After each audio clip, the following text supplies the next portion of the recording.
The island of Ireland is smaller geographically than the state of Virginia. It's divided politically into the independent Republic of Ireland in the south and Northern Ireland in the north. Like Scotland, Northern Ireland is a country that is part of the United Kingdom. About two-thirds of Ireland's population of 6 million is in the Republic, and the remaining one-third is in the north. After an overnight flight to London, followed by a short hop over the Irish Sea to Dublin, we picked up our rental Opel Corsa to begin the 800-mile journey around the island. The car had manual transmission, and that, combined with driving on the left side of the road, posed a bit of an adjustment for the first day or two. The Flant grandchildren accompanied us so that Barb could tell the story of our trip in one of her wonderful scrapbooks for Eli, Thomas, Jonas, Grace, Maxine, Ada, and Sadie. We drove northward the 100 miles or so to Belfast in Northern Ireland. Tim and I visited Northern Ireland in 1990 at the height of the so-called Troubles and crossed the border between the south and north at Newry. During the Troubles, which started in the 1960s and continued into the late 1990s, the minority Catholic forces of the north battled the United Kingdom-supported Protestant majority for control of the country. At the heavily fortified border at Newry in 1990, British soldiers searched every incoming vehicle. The root of the Troubles goes back to the 1500s and 1600s, when British settlers were given land confiscated from the Irish, who were mostly Catholics, by the kings of England, culminating under James I in 1608. These settlers were primarily Protestants, followers of the Anglican Church. The Catholics became an oppressed class, and this led to two major and very bloody civil wars in the 1600s. In the first, in 1649 and 50, Oliver Cromwell, representing the English Parliament, put down a rebellion in only 9 months, in the process eliminating about 1/4 of the entire Irish population. He gave much of the land he conquered to his soldiers, mostly Scottish Presbyterians, who in turn made tenants out of the Irish Catholics from whom the land had been taken. The second conflict took place in 1690 when William of the province of Orange in Holland was invited by political leaders in England to invade England and Ireland to take the throne away from the unpopular James II. However, James II had much support among the Irish Catholics because they believed he would restore their land and rights taken under Cromwell 40 years earlier. The decisive battle took place at Boyne, located between Dublin and Belfast, in 1690, when William defeated James. This resulted in a minority British and Protestant ruling class, with the majority Irish Catholic population excluded from power and land ownership. The control of Ireland by the British over the next 200 years eventually led to the decisive Irish Republican War from 1916 to 21. Ireland finally won its independence from England, resulting in the creation of the Irish Free State. However, 6 counties in the north opted to split off from the new Free State and become a self-governing part of the United Kingdom. By this time in history, these counties had become predominantly Protestant, with the Catholics in the minority, the opposite of the balance of power in the Free State to the south. This resulted in decades of guerrilla warfare by the minority in an attempt to end association with Britain and unify the North with the South. The Irish Republican Army, or IRA, had led the original war for independence and became leaders in this opposition. These troubles reached a peak in the 1960s, 70s, 80s, and 90s. Over 3,500 persons lost their lives as a result. Today, however, Northern Ireland is enjoying a time of peace as the two former warring parties, the DUP and Sinn Féin, now share power under a Home Rule agreement. When Barb and I crossed the border at Newry, there was no sign marking the crossing, and the former military checkpoint was gone. There were no longer British soldiers and vehicles in the streets of Belfast. Contrast this peaceful picture of Donegal Square in the Belfast City Hall today with this one taken in 1990, showing a British personnel carrier patrolling the streets.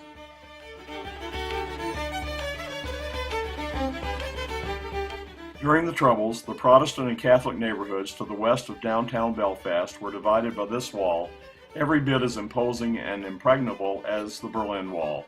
Today, the wall remains as a memorial to the troubled times, but also as a reminder of how fragile the peace still is, with gates between the two sides still being locked most nights. Everyone who visits leaves a signature. Protestant neighborhoods lie to the north of the wall along the Shankill Road. Many political murals are painted on the residential buildings. The Protestants still call themselves the Orangemen after William of Orange. They still memorialize Oliver Cromwell, as well as more recent heroes and martyrs.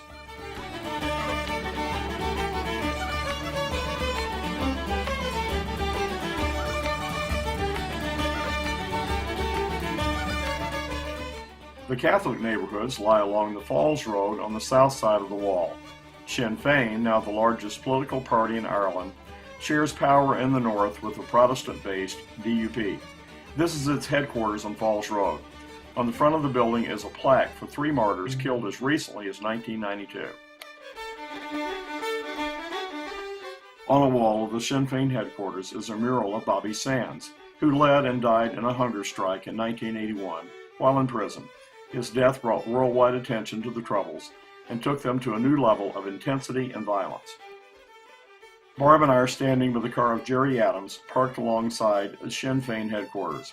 He's been a leader in Sinn Féin since the 1960s and has been a major player in the peace talks that led to the present political situation in Northern Ireland. For years during the Troubles, the British conducted surveillance from this high-rise building at the east end of the Falls Road area. Today, it is empty. Another of the murals along Falls Road has everything from pictures of martyrs to one of George Bush to advertisements.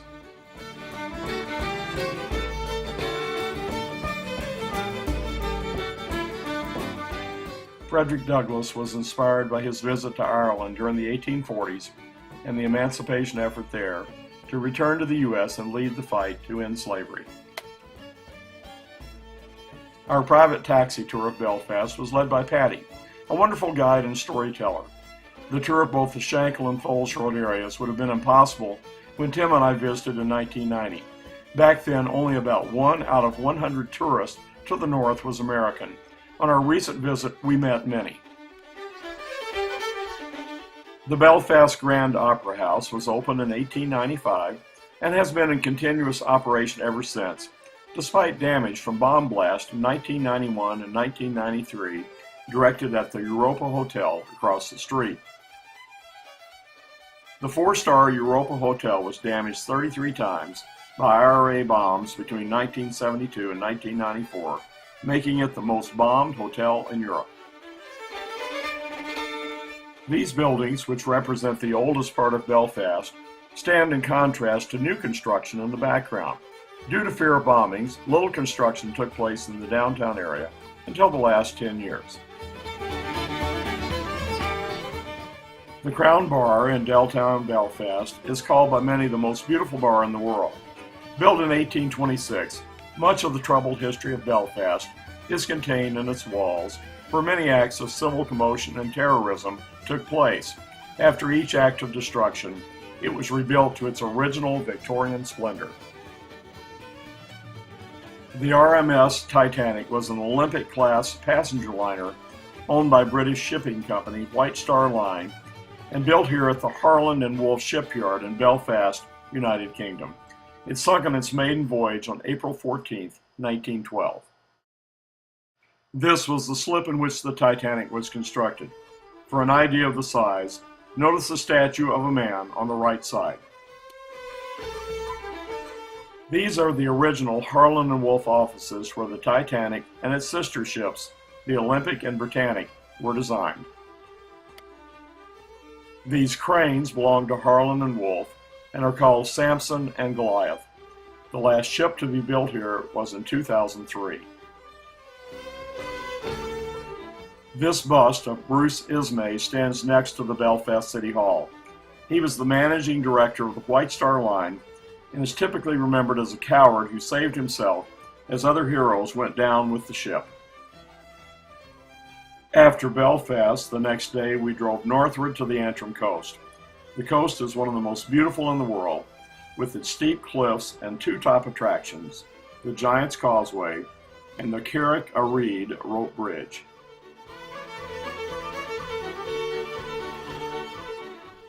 The Carrick a Reed rope bridge is a rope suspension bridge linking the mainland to the tiny Carrick Island.